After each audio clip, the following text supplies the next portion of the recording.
Can you clean up the supposed suppression of women in Islam as an ideology as it stands in the way of many proper people's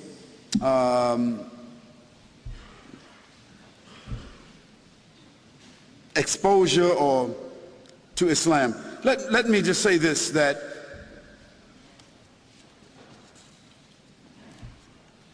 I invite every person, I invite every woman here, every non-Muslim woman here, to stand to the side when we leave here and talk to a Muslim lady. I mean, now, let's not ask Barbara Walters about how Muslim women feel. You know, let's not ask Tom Brokaw how Muslim women feel. Let's not ask CNN, ABC, Fox.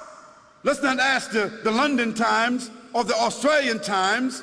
Let's not ask non-Muslims about how Muslim women feel, how they live, what are their principles, what are their challenges. If you want to be fair, ask a Muslim woman. Ask my wife.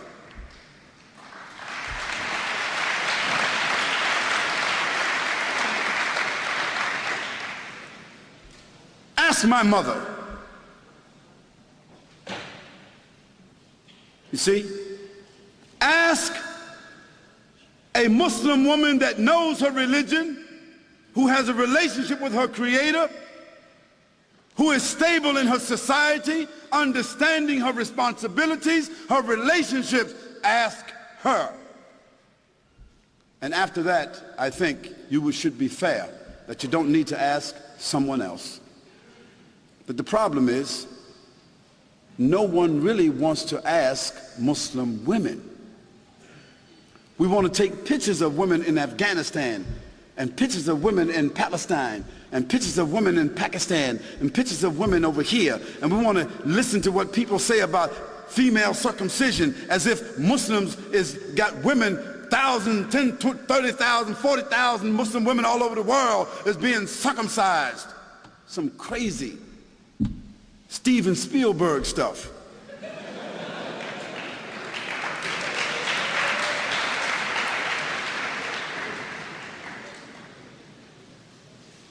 And let me give you a statistic that you should know about. If you take a quota in this room right here, I'll tell you this. Most every Muslim woman in this room will be a college graduate, or is a college graduate, or is very intelligent and very much socially endowed. And within her family structure, we find that women control the wealth more so than men. Now, what does that say to you?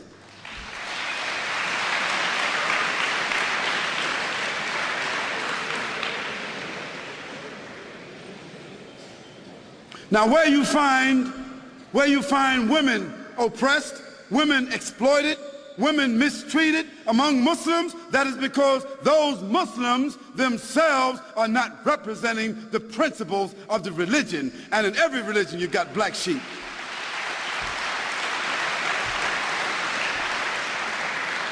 But then again, you can't tell me that the 148,000 prostitutes that walk the streets in the UK, or the 76,000 prostitutes that walk the streets of Holland that have licenses to do so, you can't tell me that all these little young naked little girls walking around Australia with no clothes on, you can't tell me that they represent liberation.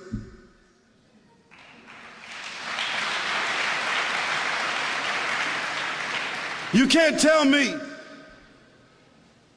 that the 2,350 abortions, murders that take place with these young women, you can't tell me that that represents sophistication. You can't tell me that that represents liberation.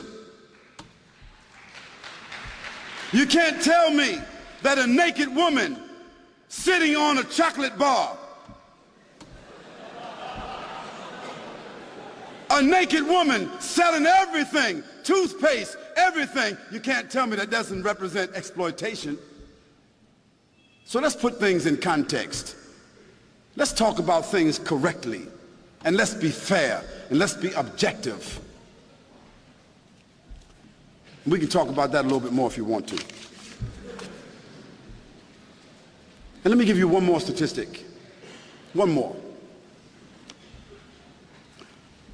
Prostitution, venereal disease, abortion,